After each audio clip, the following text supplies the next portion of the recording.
ആരോഗ്യമന്ത്രി വീണ ജോർജിനെ KSU പ്രവർത്തകർ പഞ്ഞിക്കിട്ടു എന്ന് നിലവിളിച്ചുകൊണ്ട് സഖാക്കന്മാർ കേരളത്തിലൊട്ടാകെ പന്തം കൊളുത്തി പ്രതിഷേധവുമായി ഇറങ്ങിയിട്ടുണ്ട്. അങ്ങനെ പന്തവുമായി കണ്ണൂർ DCC ഓഫീസിലേക്ക് എത്തിയ സഖാക്കന്മാർ വാലിന് തീപിടിച്ചോടുന്ന കാഴ്ചയാണ് കഴിഞ്ഞ ദിവസം കാണാൻ സാധിച്ചത്. വീണ ജോർജിനെതിരെയുള്ള കരിങ്കൊടി പ്രതിഷേധവും പിന്നാലെ ഉണ്ടായ കഴുത്തുളുക്ക് നാടകവും ഒക്കെയായി സഖാക്കന്മാരാകെ വിറളി പിടിച്ച അവസ്ഥയിലാണ്. മന്ത്രിക്കെതിരെയുള്ള പ്രതിഷേധങ്ങൾക്ക് പിന്നാലെ കണ്ണൂർ DCC ഓഫീസിന് നേരെ CPM DYFI പ്രവർത്തകർ കല്ലേറ് നടത്തിയിരുന്നു. കയ്യൂക്കിന്റെ ബലം കൊണ്ട് നേരിടാൻ വന്ന സഖാക്കളെ രായ്ക്ക് രാമാനം പറപ്പിക്കുന്ന നേതാവിനെയാണ് കണ്ണൂരിൽ കാണാൻ കഴിഞ്ഞത്. ഇടതിന്റെ കോട്ടക്കൊത്തളമായ കണ്ണൂരിൽ CPM നിഷ്ഭ്രമമാകുന്ന കാഴ്ചയാണ് ഇക്കഴിഞ്ഞ ദിവസം അരങ്ങേറിയത്.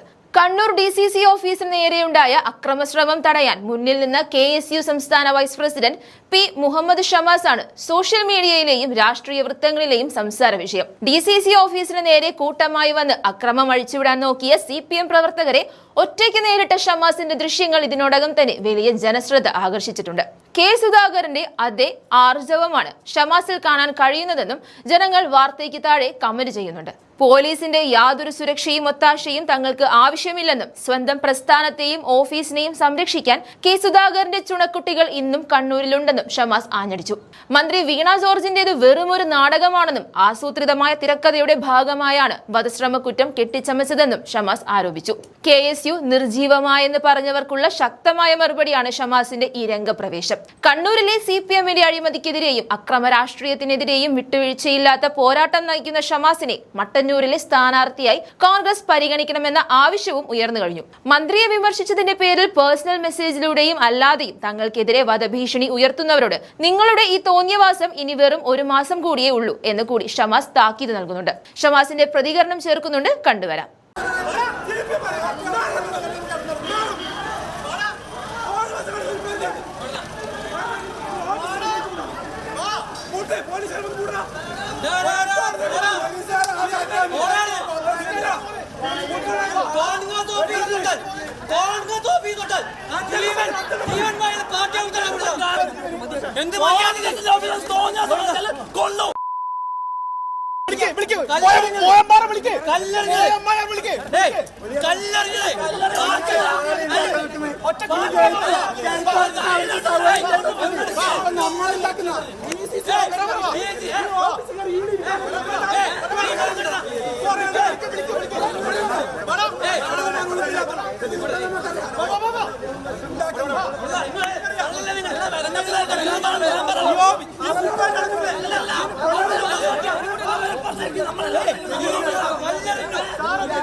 മുഖ്യമന്ത്രിയുടെ വ്യക്തി താല്പര്യത്തിനു വേണ്ടി മൂന്നാമതും പിണറായി വിജയൻ അധികാരത്തിൽ വരാൻ, അതിനുവേണ്ടിയുള്ള അന്തരീക്ഷം സൃഷ്ടിക്കാൻ,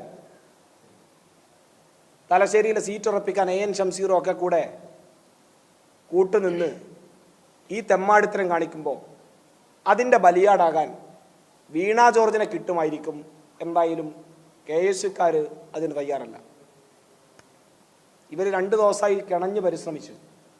ഈ പറഞ്ഞ ഇന്നലെ മുതൽ ഈ സമയം വരെ തലങ്ങും വിലങ്ങും തപ്പി നിങ്ങളായ മാധ്യമപ്രവർത്തകരോടെല്ലാം ആ സമയത്തുണ്ടായിരുന്നവരോടെല്ലാം ചോദിച്ചിട്ടുണ്ടാവും ഉള്ള ദൃശ്യങ്ങളെല്ലാം. എവിടെയും അരിച്ചു പിറക്കിയിട്ടും കിട്ടിയില്ല. അവസാനം കിട്ടിയെന്താ?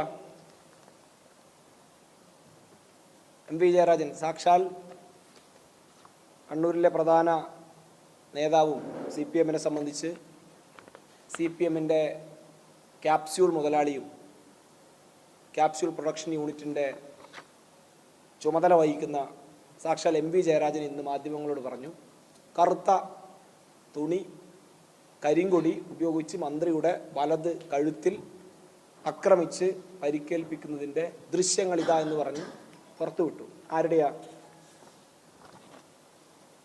എന്ത് ദൃശ്യമാണ് ഈ പറഞ്ഞ ഇതാ ഞങ്ങളുടെ ദൃശ്യം പുറത്തുവിടുന്നുവെന്ന് പറഞ്ഞ് വലിയ കൊട്ടിഘോഷിച്ച് CPM പുറത്തുവിട്ടത്? ഈ മന്ത്രിയുടെ വലതുവശത്ത് നിൽക്കുന്ന ഗൺമാനായ, ഇപ്പോൾ ഈ കേസിലെ പരാതിക്കാരനായ അഭിലാഷിൻ്റെ ചിത്രം. ഈ പറഞ്ഞ ഇതിലും കാണുമ്പോൾ നിങ്ങൾ കാണുമ്പോൾ കറുപ്പാണ്. യഥാർത്ഥത്തിൽ ഒരു കടും നീല നിറമുള്ള അദ്ദേഹത്തിൻ്റെ ഈ പറഞ്ഞ ധരിച്ച വസ്ത്രത്തിൻ്റെ ഭാഗം കാണിച്ചിട്ടാണ് MV ജയരാജൻ എന്ത് ചെയ്തത്? KSUക്കാർ ആക്രമിച്ചു എന്നൊന്ന്. ഇതെല്ലാം കഴിഞ്ഞ് ഈ വാദങ്ങളെല്ലാം പൊളിഞ്ഞ് ഒരു തരത്തിലും രക്ഷയില്ല എന്ന് കണ്ടപ്പോൾ പിന്നെ ഇവർ നിരത്തിയിട്ടുള്ള ചില കാര്യങ്ങളുണ്ട്. എന്തായാലും ആ സംഭവത്തിൻ്റെ ഭാഗമായിട്ടാണല്ലോ മന്ത്രിക്ക് പരിക്ക് പറ്റിയത്. പ്രിയപ്പെട്ട കണ്ണൂരിലെ മാധ്യമപ്രവർത്തകർ ഓരോരുത്തരും ഇന്നലെ മന്ത്രിയെ നേരിട്ട് കണ്ടവരാണ്. ആദ്യഘട്ടത്തിൽ ഒരുപക്ഷെ ആ സമരത്തിൻ്റെ ദൃശ്യങ്ങൾ നിങ്ങളെല്ലാം റിപ്പോർട്ട് ചെയ്യുന്ന തത്സമയം നേരിട്ട് കണ്ട ആരും ഈ ഉൾപ്പെടുന്ന അതുപോലെ നിങ്ങളെല്ലാവരും കാണിച്ച ദൃശ്യങ്ങൾ നേരിട്ട് ലൈവായി മാധ്യമങ്ങളിൽ കണ്ട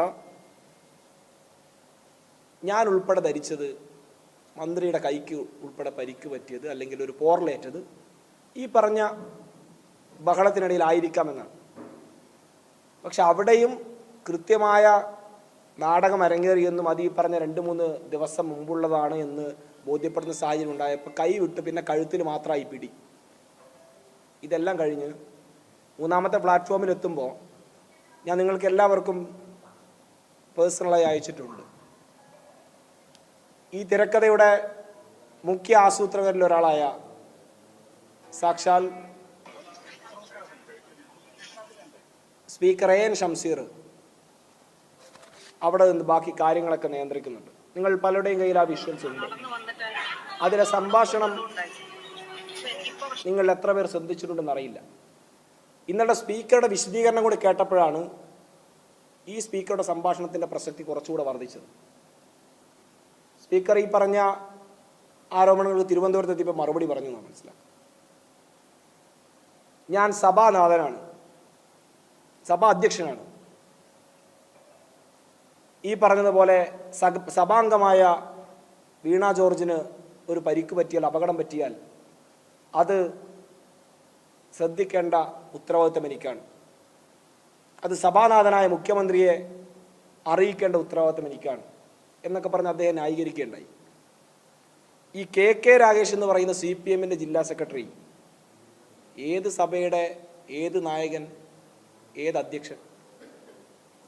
CPM ജില്ലാ സെക്രട്ടറിയോട് കാര്യങ്ങൾ റിപ്പോർട്ട് ചെയ്യേണ്ട, ഏർപ്പാട് ചെയ്യേണ്ട എന്ത് ബാധ്യതയാണ് ഷംസീറിൻ്റെ അതേ ഭാഷയിൽ പറഞ്ഞാൽ സ്പീക്കർ എന്നുള്ള ചുമതല നിർവഹിച്ചുകൊണ്ട് ചെയ്തതാണെങ്കിൽ AN ഷംസീറിനുള്ളത്? വളരെ കൃത്യമായ വീഡിയോയിൽ തന്നെ പറയുന്നുണ്ട്, ഞാൻ KK രാഗേഷിനോട് വിളിച്ച് പറയാം.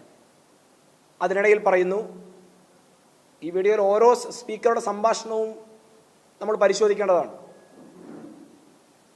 ആദ്യം പറയുന്നുണ്ട്, മുഖ്യമന്ത്രിയുടെ ഫോൺ കൊടുക്കുമ്പോൾ മന്ത്രി വീണ ജോർജ് തന്നെ തുടക്കത്തിൽ പറയുന്നു, പ്രതിഷേധമുണ്ടായി, അവിടെ ഒരു ഉന്തും തള്ളും ഉണ്ടായി. ആരുമായിട്ട്? വീണ ജോർജുമായിട്ട് പോലും ഒരു ഉന്തും തള്ളുണ്ടായി എന്ന് പറയുന്നില്ല. അവിടെ ഉണ്ടായ ഉന്തും തള്ളും പോലീസുമായുള്ള ബലപ്രയോഗം മാത്രമായിരുന്നു. ആ ഉന്തും തള്ളും ഉണ്ടായി എന്നും തിരിച്ച് ഞാൻ ഇങ്ങോട്ട് വന്നു എന്നൊക്കെ പറയുമ്പോൾ ഇതിൽ ചില പൊരുത്തക്കേടുകൾ സൂചിപ്പിക്കാതിരിക്കാൻ കഴിയില്ല. നിങ്ങൾ FIR എല്ലാവരും കണ്ണൂരിലെ മാധ്യമപ്രവർത്തകർ വായിച്ചിട്ടുണ്ടല്ലോ. അതിലെന്താ പറയുന്നത് എന്നുള്ളതും ഈ പറഞ്ഞ ഗൺമാൻ്റെ മൊഴി ഉൾപ്പെടെയുള്ള കാര്യങ്ങൾ നമ്മുടെ മുമ്പിലുണ്ടല്ലോ.